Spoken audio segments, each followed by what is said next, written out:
I've had people giving me middle fingers because I'm driving a Tesla. Like legit, there was a time where I needed to repair something, and like when you take it to the shop, they're like, "Oh, that's a Tesla." No, I don't touch Teslas. This car is very ugly. It looks like a mouse.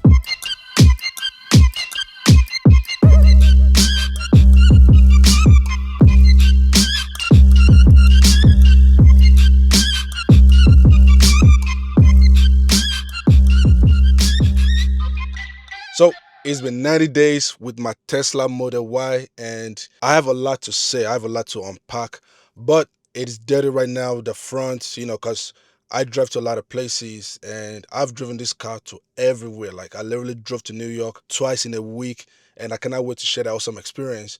But before we get started on my 90-day honest review, I do want to take this bad boy to a car wash, right? Because it is dirty. So let's head to the car wash real quick and we're going to get this video started.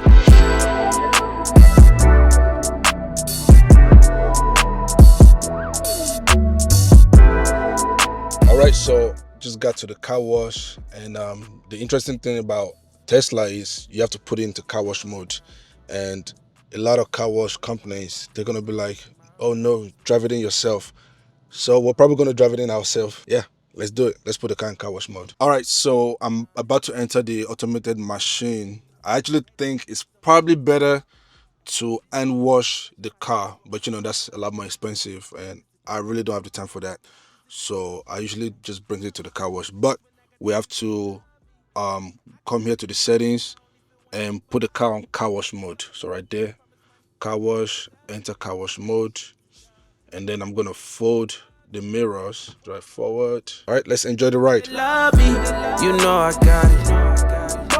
I pull up, I come around, make my rounds, it's my town. All right, so one thing that I would say is that there's a lot of hate with Tesla owners, honestly, because people just be like, "Oh, you're the Tesla guy, you're the like." Even on the road, I've had people giving me middle fingers because I'm driving a Tesla. Like legit, they'll literally honk, give me a middle finger, and drive off. And even like at the car wash now, like Tesla is just like a strange car. And even there was a time where I needed to repair something, and like when you take it to the shop, they're like, "Oh, that's a Tesla." No, I don't touch Teslas. Like a lot of people just don't want to touch a Tesla.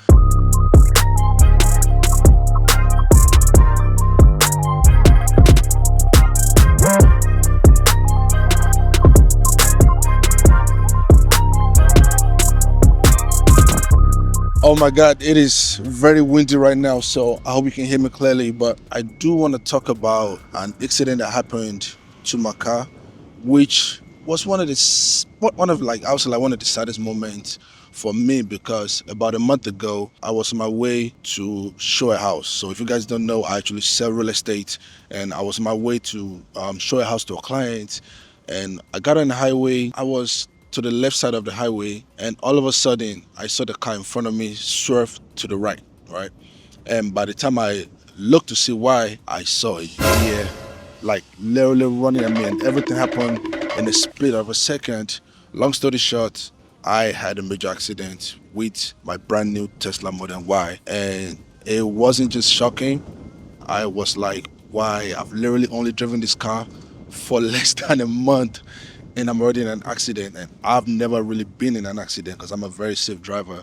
So it was a very sad moment to me. The most important thing was I was still alive. Nothing really happened to me. And two, nothing really happened to the car. Except for like I had like a little damage. If you can see like to the side of the car right there, there was like a little bend to that side, and I have another bend to this side right over here.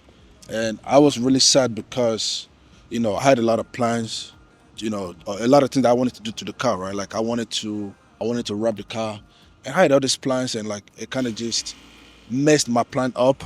Because of the damage, the car was really making a very big noise, like a big crack every time I open and close the door, which was very embarrassing. Like, how am I in a brand new Tesla and the car is making noise? So long story short, I did not go through insurance. I went to like a Tesla third party authorized dealership, something like that. They gave me a crazy quote. Like they gave me a quote of, I believe it was $9,700, like almost $10,000 just to fix the door. I was like, oh hell no.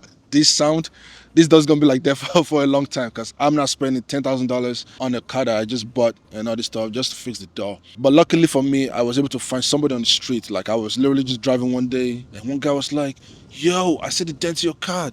Do you want me to fix it? I was like, sure, yeah, let's fix it. And then he was able to like repair the sound, because right here it was like very joined together. So every time I open and close the door, it's a big sound. The guy was able to fix it, and then he tried to fix the dent as well. But to me, it kind of made the dent worse, because before you couldn't really see the dent. It wasn't like that visible unless you were actually looking at it. I got it fixed for $200. That is like 1% of $10,000. So yeah, that's, that was a major thing that happened, and it kind of got me questioning the safety of the car, because I hear a lot of people saying that the build of the car was not that great and stuff, which I can testify to that. But with the way the deer hit me, I thought the damage was gonna be a lot more than that. I'm gonna say the Tesla build is not as bad as people say, because if it was that bad, I was going about 60 something miles an hour. If it was that bad, yeah, the car would have probably been thrown off. Nowadays, nothing really excites me. Only one of me and nobody's like me. Phone ringing and I tell him it's ice. I got wifey on bling and she freeze. Photo, please. The very first thing is the design quality. I would say like the build quality doesn't really give me that luxury $50,000 car, like that feel, right? If I'm paying $50,000 for a car, I need it to feel more luxurious. I might be tripping, but that's just for me. Especially coming from someone that used to have a Mercedes Benz. I had a Mercedes Benz C300 2018, and the build quality was amazing. Like, I actually felt like I was driving a luxury car. But with this car, I do not feel like I'm driving a luxury car, even though I paid the price of a luxury car. So that made me think, are we really paying for the car, or we're paying for the technology, right? Because, okay, the build quality sucks. We don't have that much luxurious features, but the technology makes up for the car, really. So I kind of look at this as like, this is a go-kart with an iPad in it, right? And another thing about this car is the design is not the best. I think it's ugly. Like, I'll just be honest. This car is very ugly. It looks like a mouse. It's one of those things where, yes, I hate it, but I love it at the same time. You kind of get used to the design. And I think when I customize it, maybe when I wrap it and mod it out, it's gonna look a lot different. With my Mercedes, I do a lot of POV car shots, and I always mount the car mount on the car while I'm driving, right? And it's always been a smooth experience. But when I put the same car mount onto the Tesla, it's shaking. Like, the camera is like shaking the whole time, and that kind of sucks, right? Because I enjoy creating videos in the car. So that's just one of the things where I'm like, I wish. I don't know what it's called, maybe the absorber, whatever it's called in the car, but it is not the smoothest or the strongest for a $50,000 car. Okay, so one thing that really bothers me with this car, I have to pay a subscription for the AI driver, right? I call it the AI driver, but it is the full self-driving, and that costs another $105 a month with taxes. And the second thing that I don't like, with in connection with the full self-driving, is that if I want the internet connectivity, whatever it's called, that's another $10 a month. So why not just bundle the internet and the FSD together as a package? To me, it seems like Tesla is more of a tech company and not a car company, right? One thing that I know a lot of people we want to know about is the battery life. I feel like that's the biggest question when you're buying a battery car. Whatever my range they tell you is a big lie, right? So for my car, I believe Tesla promised, I think somewhere around 305 miles, 315 miles, somewhere around that. And I can tell you today, after driving it for 90 days, you do not get anything close to that. So let's take a look at it like this. The recommended range for charging for this car is 80%, right? It's recommended that you should not charge this car past 80% to preserve the battery life. Now, when you look at it, if the battery is at 20%, you do not want to continue driving it, right? You want to charge it. So in reality, you really get to drive the car between 20% to 80%, right? And that doesn't give you that much range. When I calculated it, that's about 170, 180 miles out of about 300 miles originally. This is to show you how spacious the trunk is. I can't believe I just did that, but yeah, anyway, I'm about like 6'1", and I can fit in this car comfortably. Well, I can fit in the trunk comfortably. It's very spacious. I really like how in the trunk right here, it's very deep, right? There's another layer in the trunk, and also to the left and the right sides, there's another layer. Even right here, there's another layer. So like, the trunk is very spacious. And I remembered my wife and I doing a road trip to New York City, And you know, one thing women would do is have like 20 bags just for a 1 day trip, right? So we went on a 2 day trip and I was able to fit all the travel bags in the trunk with mine. So it was about 5 bags, put some under the trunk and stuff. So like when it comes to the trunk space, Tesla really did their thing there. Okay, so talking about trunk space, now let's talk about the front space. They call it the front. One cool thing that I can really do is, boom, I press this and I actually have another space for additional things. All right, mic check, mic check. All right, so as I'm doing this review, I found this lovely lady with this Cybertruck. We were driving, we were like, oh my God, that's a Cybertruck. Whoa, can I interview you real quick? And she was like, yeah, let's do it. What's your name? My name is Tanavia Greer. What do you think of the Tesla so far? And like, how long have you been driving the Tesla? I've been driving a Tesla for about a month now. I actually drove my daughter's Tesla maybe 2 weeks, fell in love with it, and I had to get one on my own. I would say like, what have your experience been like so far? And like, you know, would you recommend this to anybody? I would. I'll tell you, it's a very smooth ride. You got to be careful when you're driving this thing because it floats like it's on air. And that's what I love the most. That's what I love. And of course, everywhere you go, you're going to get stared. So you feel like a celebrity when you're driving in this Tesla. I love the way the steering wheel is. All the controls are right here. It has the command. It has great features. Elon really did some things with this. You got the light show is impressive. So you got so many things. You got the front here. You open that, chill out there. You got the tailgate in the back.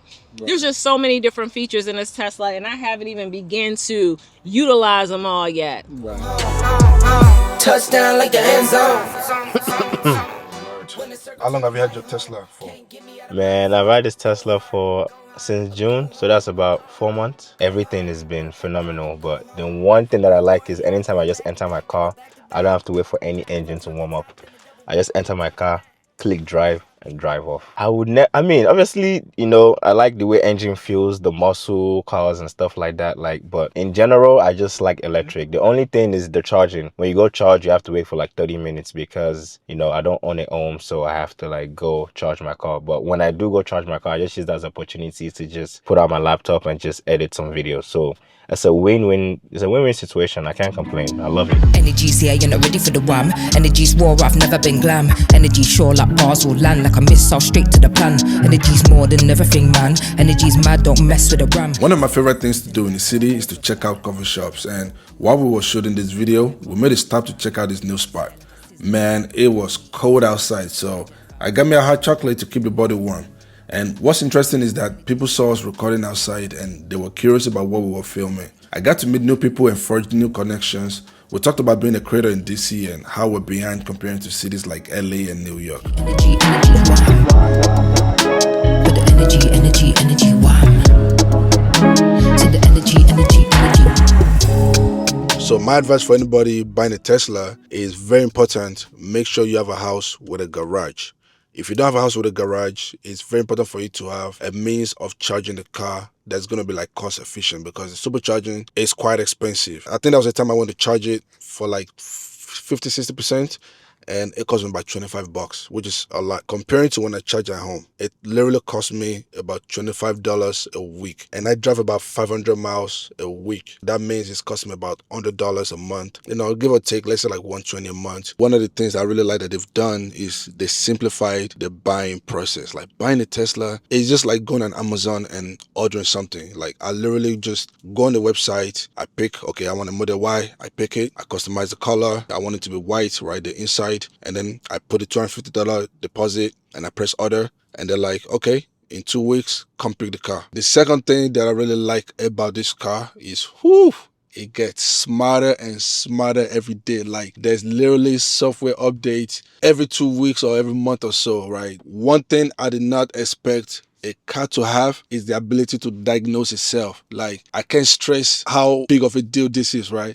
So when I first got the car, I had an issue with the charging door where like it was opening and closing by itself, when I leave it on overnight. Automatically the thing popped up and it was like, you have an issue with the car. From my phone, I was able to book a Tesla technician to come to my house and fix the issue for free. Now let's get to my number one reason for purchasing this car, which is why I really, really love this car, is the AI driver. I call it the AI driver, they call it full self-driving. Just imagine you're a busy person and you always have a busy day and you have a car that's driving you to places that you need to go. That's literally what Tesla is, right? So sometimes I can catch myself eating because my life is on the go. And this AI driver can literally, it turns for you. You put in the address of where you're going and it's literally going to take you there. It's going to park for you. The infotainment system, like this iPad, whatever they want to call it, is mad. It has a lot of apps that's built into it. I can play games from here. I can watch movies. I don't even go to restaurants and dining anymore. I just do carry out. I sit down in the car and I watch I watch YouTube while I'm eating. That's how dope this car is. When it comes to noise isolation, the car is pretty quiet. I feel like my Mercedes was a lot more quiet, but this is quiet enough. For example, right now I'm in the middle of the street in DC and I can hear the ambulance, I can hear cars passing by. There's nothing like going grocery shopping and having your car come to pick you up. Let me show you what I mean by that. So on my Tesla app, I go to the summon and then I'm just gonna tell the car to come to me. So I press and hold this button right here, come to me, and immediately the car is gonna be moving. So look at it right over there. Look at that. Woo, that's so dope. That's so dope. Look at that right there. Yo, that's so dope. Yo, yeah. And it comes to me right over here. So now when I go shopping, I no longer have to walk, especially if it's raining or if it's snowing or something like that. I just call my car to come to me. So my conclusion is that Tesla and electric vehicles in general, their design is a lifestyle, right? It's designed for the person that wants to be a part of the future, that's futuristic, that loves technology. You're a tech-savvy person. You're really going to enjoy this car, right? People like me, for example, a lot of people have told me I'm very meticulous because I like to plan my days and know where I'm going and map my life out and all that stuff. So now on the other side, if you're somebody that's like, first of all, you do not like AI, you don't like where the future is going with all the robots and all this stuff, Tesla is not for you. If you do not have a charging system in place, it's going to be tough for you. So yeah, that's my honest 90 days review with my Tesla Model Y. Don't forget to hit the like button, subscribe, share this video with your friends, and let me know what to create next. I'm looking forward to creating more videos. Let's go. Holler. One thing that really makes this car special is, oh my God, come on.